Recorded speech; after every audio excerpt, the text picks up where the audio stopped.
চোরের বক্তব্য শোনা তো হয়নি। চোর বক্তব্য আছে, সেই বক্তব্য শুনবে, চোরের বক্তব্য শুনবে, চোর চোর আর চোরের বক্তব্য নাকি শুনতে হবে? চোরের বক্তব্য শুনবো না, চলো বেরিয়ে আসতে হয়।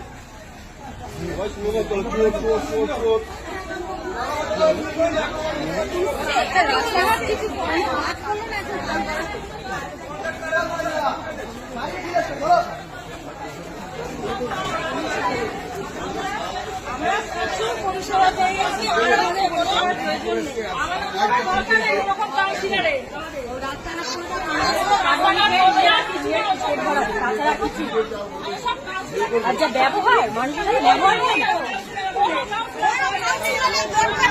ব্যবহার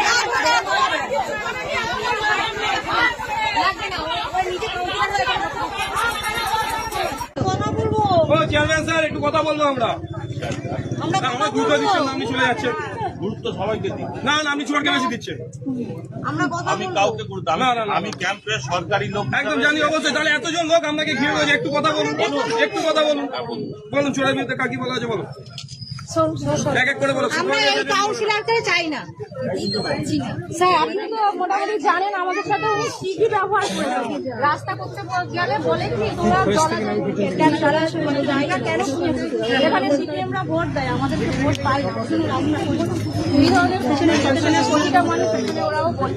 ঠিক আছে, কিছুদিন আগে আমাদের একটা পাড়াতে মন্দির আছে, সেই মন্দিরে আমরা কেন লাইট ব্যবহার করি, কেন ফ্যান ব্যবহার করি, এর জন্য উনি লিখিতভাবে কমপ্লেন করেছে সাপ্লাই অফিসে, তার কাগজ আছে। এমনকি শুধু ওইটুকু করেনি, আমার বিরুদ্ধে আমার বাড়িতেও বলেছে আমরা নাকি ইলেকট্রিক চুরি করে এসি চালাই, ফ্যান পাম্প চালাই, এই সমস্ত কমপ্লেন উনি লিখিত করে করেছে। কিন্তু ওনারা আমাদের বাড়িতেও তো গেছিলেন, ওনারা কি পেয়েছে, কি প্রুফ পেয়েছে আমাদের বিরুদ্ধে, যে উনি যে আমাদেরকে চোর বললেন, উনি কি পেয়েছে না বলবে। সাপ্লাই অফিস থেকে সব গেছিল আমার বাড়িতে, আমরা রেড হয় ওরকম রেড করতে গিয়েছিল আমার বাড়িতে। স্যার বিনা পুলিশে রেড করতে গেছে। আমরা চুরি করেছি, নিজে বিজেপি করেন, বিজেপি সাপোর্টার, ওকে তৃণমূল কি করে পারা? ও আজকে টিকিট না পেলে কালকে বিজেপি করে চ্যালেঞ্জ করে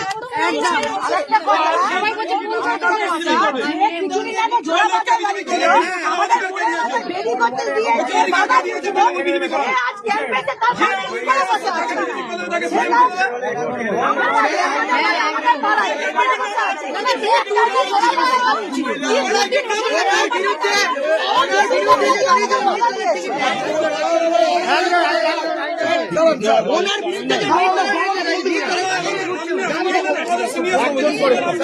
আপনারা কি চাইছেন?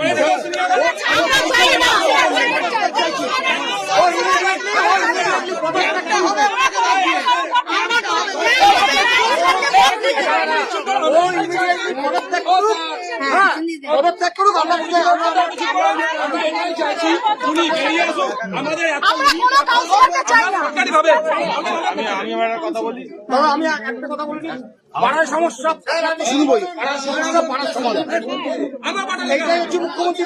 এখানে কোন কারণ সরকারি আধিকারিক আছে, এখানে কেন পৌরমতা আসবে? জায়গাটাই জানা গাড়ি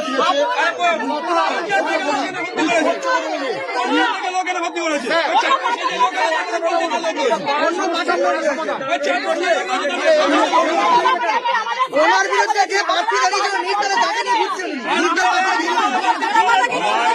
কথা বলেন একসঙ্গে, আমি উত্তর দিতে পারবো না। আপনাদের একটা কথা বলি, এটা আমার উপর বা কারোর উপর যদি রাগ করে আপনারা আপনাদের জায়গা কারোর সঙ্গে থাকতে হবে না, আমার সঙ্গেও থাকতে হবে না, কারোর সঙ্গে থাকতে হবে না। আপনারা আপনাদের অভিযোগটা, আপনাদের দাবিটাকে জানান না।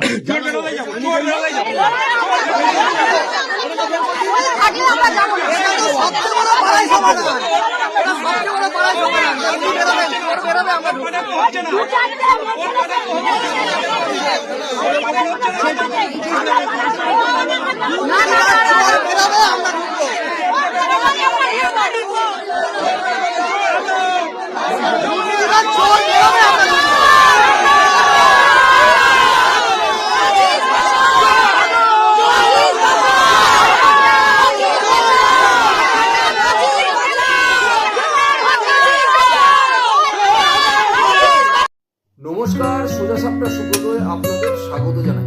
মমতা বন্দ্যোপাধ্যায় যখন আমাদের পাড়া আমাদের সমাধান এই কর্মসূচির সূচনা করেছিল, তখন হয়তো তিনি নিজেও বুঝতে পারেনি যে সেই কর্মসূচির ক্যাম্পে গ্রামবাসীরা হাজির হয়ে এবং তাদের অভিযোগ থাকবে তার দলের কাউন্সিলরের বিরুদ্ধেই। তাহলে মমতা বন্দ্যোপাধ্যায় এই কর্মসূচির সাথে নতুন করে যোগ হলো যে তৃণমূল কাউন্সিলর খেদাও কর্মসূচি।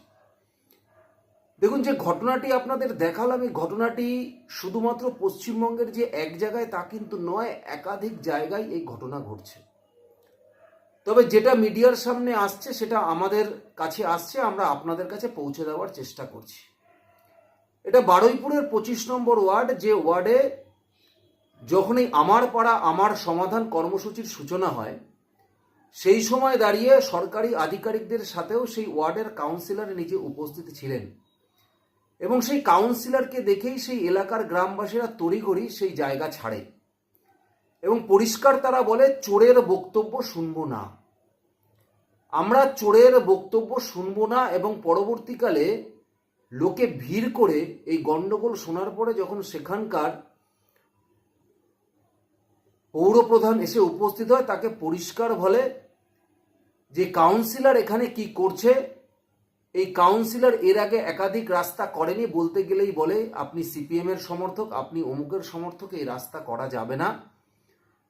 সুতরাং সেইখানে দাঁড়িয়ে এই কাউন্সিলর থাকলে আমরাই কেউ এই কর্মসূচিতে অংশগ্রহণ করব না, সুতরাং এই কাউন্সিলরকে তাড়াতে হবে।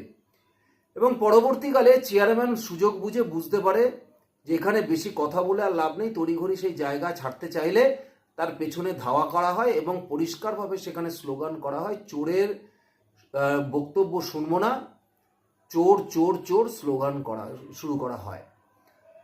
দেখুন, এই পুরো ঘটনাটা শোনার পরে বা দেখার পরে পশ্চিমবঙ্গের সামগ্রিক পরিস্থিতিটাই এখন এখানে দাঁড়িয়েছে। মমতা বন্দ্যোপাধ্যায় 3টে বুথ মিলে একটি পাড়া তৈরি করেছে, যে পাড়ায় উনি 10 লক্ষ টাকা করে দেবে এবং ওইখানে যে ক্যাম্প বসছে সেখানে সরকারি আধিকারিকদের সাথে আইপ্যাকের লোকজন বসে আছে, যারা মূলত চেষ্টা করছে যে মানুষের সাথে কথা বলার, যে এই সরকার সম্পর্কে মানুষের এই মুহূর্তে দাঁড়িয়ে অবস্থান কোথায়। কারণ দেখুন, একাধিক মানুষ যখন সমাধান নিয়ে আসে তখন 10 লক্ষ টাকায় কিছুই হয় না, এটাই স্বাভাবিক। এবং কোনো কোনো জায়গায় দেখা গেছে যে বিডিও এসে নিজে বসে আছে, কিন্তু কোনো লোকই সেই ক্যাম্পে যাচ্ছে না এবং বিডিও পাড়ায় পাড়ায় গিয়ে লাস্টে ডেকে ডেকে লোককে নিয়ে আসতে হচ্ছে যে আসুন আপনাদের সমাধান করতে আমরা এসেছি। অর্থাৎ মানুষের মধ্যে একটা ধারণা হয়েছে যে এই সরকার দীর্ঘ 15 বছর ধরে যখন কোনো কিছুর সমাধান করতে পারেনি, এই সরকার দীর্ঘ 15 বছর ধরে শুধু চোরটা চিটিংবাজদেরই আশ্রয় দিয়ে গেছে, শুধু চুরি করে গেছে। সুতরাং এই সরকার নতুন করে আমাদের পাড়া আমাদের সমাধানের মধ্যে থেকে মানুষের আর কোনো সমাধান করতে যে পারবে না, সেটা মানুষ পরিষ্কার বুঝতে পেরেছে। এখন এই পরিস্থিতির মধ্যে থেকে পশ্চিমবঙ্গের এই মুহূর্তে যে আবহাওয়া, তাতে মমতা বন্দ্যোপাধ্যায় বুঝতে পারছেন যে এই ধরনের কর্মসূচি করে যে নির্যাস মমতা বন্দ্যোপাধ্যায় তুলতে চাইছিলেন, সেই অর্থে কিছু করতে চাইছেন না বা করতে পারছে না। যদিও এই কর্মসূচিটা আইপ্যাকের মস্তিষ্ক প্রসূত ছাড়া আর কিছু নয়। এই কর্মসূচির মধ্যে থেকে এলাকার সেই সমস্ত মানুষ যাদের অভাব অভিযোগ আছে, তাদের ডেটাবেস কালেকশনের মূল পরিকল্পনা ছিল এই আইপ্যাকে। এবং তাদের এই ডেটাবেস কালেকশন করে পরবর্তীকালে তাদের ফোন করে তাদের বিভিন্নভাবে বলা হবে, তাদের যে সরকার ক্ষমতায় আসলে আপনাদের এই কাজ করে দেওয়া হবে। এবারে চেষ্টা করা হয়েছিল, কিন্তু পেরে ওঠা হয়নি, বোঝানোর চেষ্টা করা হবে। কিন্তু মানুষ স্বতঃস্ফূর্তভাবে এখন আর এই ক্যাম্পে যাচ্ছে না, এটা কিন্তু তারা বুঝে গেছে। কারণ মানুষ বুঝে গেছে যে এই ক্যাম্প শুধুমাত্র ভাওতা ছাড়া আর কিছু না। আবার তৃণমূল কংগ্রেসের কাউন্সিলর, তাদের বুথ সভাপতি, তাদের পয়সা লোটার আর একটা জায়গা করে দিয়েছেন মমতা বন্দ্যোপাধ্যায়। এটা সাধারণ মানুষ উপলব্ধি করতে পেরেছে। তাই স্বতঃস্ফূর্তভাবে মানুষের কোনো আনাগোনা কিন্তু এই ক্যাম্পে নেই। জোর করে আনার চেষ্টা করছে, তাতেও খুব একটা ফলস্প্রসূ হচ্ছে না। তা আজকের এই ভিডিও থেকে আরেকবার কিন্তু প্রমাণ হয়ে গেল। ধন্যবাদ, নমস্কার।